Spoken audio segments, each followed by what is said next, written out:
ఓం శుభోదయం. వైశేషిక దర్శనం షష్ఠ అధ్యాయం ప్రథమాహ్నికం.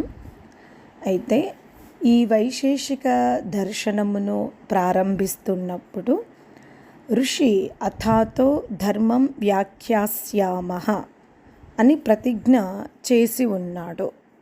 అనగా ఈ శాస్త్రమునందు ధర్మమునే వ్యాఖ్యానము చేస్తానని. అయితే 9 ద్రవ్యముల యొక్క ధర్మమును చెప్తున్నాడు. అయితే ఇది ఈ వస్తువునకు ధర్మము అని ముందుగా ఎవరు సంబోధించారు అనగా వేదమునే ప్రమాణముగా మహర్షి గ్రహిస్తున్నాడు. ఎందుకు వేదములు ప్రమాణము అంటే అవి బుద్ధిపూర్వకముగా రచింపబడినవి. అనగా అవి అనుమాన ప్రమాణము ద్వారా ఊహించదగినటువంటిది కాదు. బుద్ధిపూర్వకంగానే ఉపదేశింపబడిన సద్గ్రంథాలు. బుద్ధిపూర్వ వాక్కృతి వేదే. ఏదైతే చతుర్వేదములు అనగా రిక్కు, యజు, సామ, అథర్వ వేదములని ఏవైతే వేదములు ఉన్నాయో ఆ వాక్య రచన అనగా యథార్థ జ్ఞానముతో ఇమిడి ఉంది. అచట ఇతిహాసమునకు అవకాశం లేదు. వేదాలయందు ఇతిహాసం లేదు. మరి వేదములలో వశిష్ఠ, గౌతమ, రామ, కృష్ణ ఇలాంటి ఎన్నో శబ్దములు, ఈశ ఇలాంటి ఎన్నో శబ్దములు మనకు వేదముల యందు కనిపిస్తవి. మరి నేడు ప్రచలితమైనటువంటి ఏదైతే గురు సాంప్రదాయం ఉందో అక్కడ కూడా మరి వశిష్ఠ, విశ్వామిత్ర, గౌతమ ఈ విధమైనటువంటి పేర్లు ఉన్నాయి కదా. మరి ఈ పేర్లు వేదములోనే ఉన్నవి కదా. అందుకనే ఇతిహాసము అని భ్రమపడ అవసరము లేదు. ఇతిహాసమున కంటే పూర్వం, ఇతిహాసం అంటే ఒక మనిషి జన్మించిన తర్వాత అతను సాధించినటువంటి కార్యములను ఒక కవి ఎప్పుడైతే గ్రంథ రూపములో దానిని ప్రచురింపజేస్తాడో, శిష్య పరంపరలకు వినిపిస్తాడో, లేక శిల్పము ద్వారా చెక్కబడుతుందో అది ముందు తరానికి వచ్చినప్పుడు ఆ చరిత్ర ఇతిహాసము అనబడుతుంది. మరి ఈ కృష్ణ, రామ, వశిష్ఠ, విశ్వామిత్రులాది గురువుల కంటే పూర్వము కూడా మరి వేదం ఉంది. మరి అచట ఈ నామములకు అర్థమేమిటి అంటే అక్కడ ఆ నామములను తీసుకొని వేదములు ఉపదేశింపబడిన తర్వాత, అనగా వేదములు 4 ఋషుల ద్వారా సర్గారంభమున ఉపదేశింపబడిన తర్వాత యోనిజ పరంపరలలో ఏ తల్లిదండ్రులైతే మానవ నిర్మాణము చేశారో వారు ఆ వేదముల నుండి ఆ పేర్లని తమ సంతానానికి నామకరణం చేశారు, సంజ్ఞ ఇచ్చారు. అంతేకాని ఈనాడు ఏదైతే మనం రాముడు, కృష్ణుడు అని ఏదైతే వ్యాప్తి చెందిన వ్యక్తి చరిత్ర ఉందో ఆ నామముల గల వ్యక్తుల యొక్క చరిత్ర వేదములో ఉండదు. ఇది మనం సహృదయముతో స్వీకరించవలసిందే. అంటే వేదములు స్వతః ప్రమాణములు. అవి అనుమానము ద్వారా సిద్ధింపబడేది కాదు, ప్రత్యక్ష ప్రమాణముగా తీసుకోవాలి. బ్రాహ్మణే సంజ్ఞాకర్మ సిద్ధిలింగం. బ్రాహ్మణ ప్రభృతి సమస్త ప్రాణులందును సర్గారంభమున వేదముల వలన ప్రవృత్యమైన నామకర్మములు. వేదములు ఈశ్వరోక్తమనుటలో ప్రమాణ అంతరమని ఎరుంగునది. సర్గారంభమున భగవంతుడే సకల ప్రాణులకు సంధ్యాకర్మములను విధింపవలసి ఉండెను. వేదము ద్వారా సంధ్యాకర్మములు ప్రప్రథమమున వ్యక్తపరచబడినవి. వేదములు ఏర్పడుటకు మార్గాంతరములు ఏమి ఈశ్వరోక్తమనుటకు నిర్బాధం. వేదముల గురించి ఇంకా ఏ మార్గము కూడా విఘ్నము లేదు. బుద్ధిపూర్వో దదాతి, దాన జ్ఞానము సర్వజ్ఞ బుద్ధిపూర్వకమని సూత్రం యొక్క అభిప్రాయం. అందుకనే ఋగ్వేదములో ఉచ్చాదివి దక్షిణావంతో అస్తు, ఈ మంత్రములందు ఎవరైతే వేదము యొక్క పఠన పాఠనము, వేదము యొక్క సంస్కృతిని రక్షిస్తున్నటువంటి తపోనిష్ట వరేణ్యులైన బ్రాహ్మణీలు ఉన్నారో అటువంటి వారిని గృహస్థులు సువర్ణాది ధాతువులతో సత్కరింపవలయును అని శాస్త్రం ఉపదేశింపబడింది. అందుకనే నేడు పౌరాణిక సాంప్రదాయములో కర్మకాండ చేస్తున్నటువంటి బ్రాహ్మణులకు గృహస్థులు అత్యధిక ధనమిచ్చి వారిని సత్కరించుకుంటున్నారు. అది ఈ పరంపర అంతా వేదము నుండే వచ్చిందే. కానీ వేదమున ఎవరికి ఈ సువర్ణాది ధాతువులతో సత్కరింపబడి ఈ బడిమని చెప్పినది అంటే, ఎవరైతే ప్రకృతి తత్వాన్ని, జీవతత్వాన్ని, పరమాత్మ తత్వాన్ని ఉన్నది ఉన్నట్టుగా అహర్నిశలు అధ్యయనము చేస్తూ లోకానికి ఆ సిద్ధాంతము ద్వారా ప్రకాశింపజేస్తున్నారో అటువంటి విద్వాంసులను తప్పకుండా గృహస్థులు సువర్ణాది ధాతువులతో సత్కరించుకొనవలయును. అయితే ఇది మాత్రం మనం గమనిస్తే ఆర్య సమాజ విద్వాంసుల పట్ల ఇది కొంత కొరతగా కనిపిస్తూ ఉంది. దానిని అందరము కూడా సహృదయముతో స్వీకరించాలి. ఎప్పటి వరకైతే వాళ్ళు 4 వేదాలను, 11 ఉపనిషత్తులను, 6 దర్శన శాస్త్రాలను అభ్యసించరో అప్పటి వరకు వారు లోకమున ప్రకాశాన్ని స్థాపించలేరు. అనగా జ్ఞాన మార్గములో ఉన్నటువంటి వారిని గృహస్థులు పోషించుకోవలసిందే. అదేవిధంగా గృహస్థుల ద్వారా పోషింపబడుతున్నటువంటి బాలబాలికలు విద్యాభ్యాసమునకు పూర్తిగా న్యాయము చేయవలసిందే, తపోనిష్ఠత్వాన్ని సాధించుకోవలసిందే అనేదే ఋషుల యొక్క ఆ వేదము యొక్క అభిప్రాయం. అనగా కొంత కర్మకాండను ఆస్వాదించి ఆ కర్మకాండనే ప్రచారము చేస్తున్నటువంటి బ్రాహ్మణులను కాపాడుకోవడం కాదు.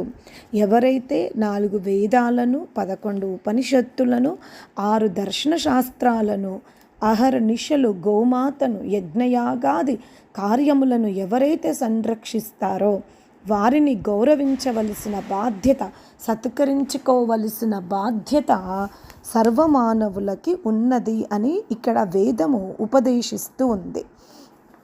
ఎందుకు వేదము ఈ విధంగా ఉపదేశించింది అంటే, పరమాత్ముడు సర్వజ్ఞుడు, అనగా అతను ఆ సర్వశక్తిమంతుడు. జీవునకు ఉన్నట్టుగా కర్మఫల అభిలాష లేనివాడు. ఏవైతే జీవునిలో ఈర్ష, ద్వేష గుణాలు కనిపిస్తాయో అటువంటి గుణాలు అతనిలో లేశమాత్రము కూడా లేవు. అదే విధముగా జీవుడు కొంత జ్ఞానాన్ని, శక్తిని సంపాదించుకోగానే తనని తాను లోకములో ఒక ప్రతిష్ట, అంటే గురువు స్థానంలో ఎంత కూర్చోబెట్టుకుంటాడంటే ఇంకా అతనే సృష్టికర్తకు అడ్డుగా నిలబడేంత అజ్ఞానంలో ఉంటాడు. కానీ పరమాత్ముడు మాత్రం సర్వజీవుల పట్ల, ఆ జీవులు ఎంత భయంకరమైన యోనులను ధరించి ఉన్నప్పటికీ కూడా ఆ పరమాత్ముడు మాత్రం ఆత్మల పట్ల, ఆత్మల యొక్క వ్యవహారములో పరమాత్మునికి కరుణ, దయ, నిష్పక్షపాతము తప్ప మరొక వ్యవహారము పరమాత్ముడు ఏ జీవుని పట్ల చెయ్యడు. ఎందుకంటే పరమాత్ముడు పూర్ణ జ్ఞాని, అతని దగ్గర పూర్ణత్వం ఉంది. ఆ పూర్ణత్వం ఉన్నప్పుడు అతనికి మించిన అద్వితీయుడైన మరొకడు జ్ఞానములో కానీ సృష్టి రచనలో కానీ పక్షపాత రహితముగా కర్మ ఫలములను ప్రసాదించడములో కానీ పరమాత్మునికి సాటి మరొకరు లేనప్పుడు అటువంటి సర్వజ్ఞుడే సర్వజ్ఞానియే ఈ వేదముల యొక్క ఉపదేశాన్ని ఇవ్వగలుగుతాడు. మరి ఎవరికి ఇస్తాడు అనంటే, ఒక సృష్టిని తీసుకుంటే ఆ సృష్టిలో సృష్టి ప్రారంభము నుండి సృష్టి చివరి వరకు ఏ జీవుని యొక్క కర్మలు, ఏ జీవుని యొక్క జ్ఞానము అత్యంత శ్రేష్టంగా ఉంటుందో అట్టి శ్రేష్టమైన ఆత్మలను పరమాత్ముడు ఎన్నుకొని రెండవ సృష్టిని ప్రారంభము చేసేటప్పుడు ఆ ఆత్మలకే ఈ వేద జ్ఞానాన్ని పరమాత్ముడు ప్రబోధిస్తాడు. అయితే నేడు బ్రహ్మ జ్ఞానాన్ని మనమందరము కూడా అన్య విషయాలయందు రుచిని పెంచుకొని ఆత్మతత్వము మీద, ఆత్మస్వరూపానికి మనం అంత ప్రయత్నం చేయడం లేదు. ఎందుకంటే ఇంద్రియాల ద్వారా కలిగే సుఖం వేరు, ఆత్మజ్ఞానము ద్వారా కలిగే ఆనందం వేరు. జీవుడు అల్పసమర్థుడై అల్పజ్ఞుడై ఇంద్రియాల వల్ల కలిగే సుఖం ఏమిటి అంటే అది కంటికి కనిపిస్తుంది, వాక్కు ద్వారా చెప్పడానికి వీలుగా ఉంటుంది, స్పర్శించి ఒక రూపములో చెప్పబడుతుంది. కాబట్టి అల్పజ్ఞుడైన జీవుడు అనగా మానవుడు అల్ప ప్రకృత్యాది పదార్థాలను పొంది, లేక ప్రకృతిలో మానవీయ సమాజము కానివ్వండి, లేదా భూ జల సువర్ణాది ధాతువులకు అతను అధిపతి కాగానే అతని ఉనికి కనిపిస్తూ ఉంది. దానికే జీవుడు ఇక నేను ఇతరుల కంటే ఒక ఉన్నతమైన స్థితిలో ఉన్నానని ఆ భ్రమలో తుమ్మెదవల భ్రమింపబడి ఇంకా ఎంతో ప్రయత్నం చేయవలసిన స్థితి నుండి అతను నిజంగా ఆగిపోతున్నాడు. పతనం అవ్వకపోవచ్చు కానీ ఆగిపోతున్నాడు. కానీ ఆధ్యాత్మిక స్థితి ఎలా ఉంటుంది అంటే అది భూమి వలె ఇంత భూమి నేను కొనుగోలు చేశాను అని చెప్పడానికి ఉండదు. తర్వాత నేను ఇంత సువర్ణానికి అధిపతిని అని చెప్పడానికి వీలుండదు. లేదా నేను ఇంతటి ఒక సమూహములో నా యశస్సు ఇది అని చెప్పడానికి వీలు లేని, అనగా ఇంద్రియాల ద్వారా వర్ణించడానికి వీలు లేని స్థితియే ఆత్మస్థ స్థితి. అట్టి స్థితికి జీవుడు చేరుకోవాలి అంటే ఎంతో కృషి చేయవలసి వస్తుంది, ఎంతో మనోధైర్యాన్ని తనలో నింపుకోవలసి వస్తుంది. మరి అటువంటి తేజస్వరూపాన్ని నింపే గురువు కూడా ఎంతో తేజోవంతుడైతే, ఎంతో వర్చస్వి అయితే ఆ స్థితిని ఈ శిష్యుని ఆత్మలో నింపగలుగుతాడు. అసలు గురువే ప్రకృత్యాది పదార్థాలకు వశీభూతుడైతే, గురువే లోక ప్రతిష్టకు వశీభూతుడైతే అతని శిష్యుల యందు, అతని శిష్యుని ఆత్మల యందు ఈ విధమైనటువంటి తేజస్వరూప స్థితిని నింపజాలడు. కాబట్టి ఆధ్యాత్మిక తత్వం అనగా బ్రహ్మస్వరూపం, బ్రహ్మకాంతి ఆ స్థితికి ఎదగాలి అంటే అది ఇంద్రియాల ద్వారా తెలియబడే తత్వము కాదు, అది ఆత్మస్థితియే. ఆత్మకు మాత్రమే సాక్షాత్కారము జరుగుతుంది. అందుకనే వేదములు స్వతః ప్రమాణములు. వేదములకు సరి అయిన అంటే వేదములకు సరి సమానమైన గ్రంథాలు ఏ కవి కూడా రచింపజాలడు. అందుకే కవిహి, వేదములో పరమాత్ముని కవి అంటాడు. అనగా అపౌరుషేయమైనటువంటి ఏ పురుషుని ద్వారా రచింపబడడానికి వీలు లేని జ్ఞానాన్ని నింపినటువంటి, రచించినటువంటి పరమాత్ముడు కాబట్టి ఆ పరమాత్ముని మనం కవి అంటాం. స్వయంభూ. ఈనాడు ఒక సంగీతములో నైపుణ్యత సాధించాలన్న వివిధ కళల యందు నైపుణ్యతను సాధించాలి అంటే ఆ విధమైనటువంటి శిక్షణ ఇచ్చిన గురువు ఉన్నాడు. కాబట్టి అతని యొక్క పురుషార్థము, అతని యొక్క సామర్థ్యము, గురువు యొక్క శిక్షణ వలన అతను ఉచ్చకోటికి వెళ్ళగలుగుతున్నాడు.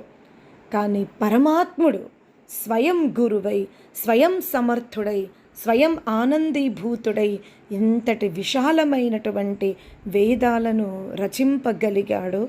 అటువంటి వేద జ్ఞానాన్ని ప్రబోధిస్తున్నటువంటి గురువులకు మనం రక్షించుకోగలిగినప్పుడు, సత్కరించినప్పుడే మనం ఈ ధర్మాన్ని కాపాడుకోగలుగుతాం. ఓం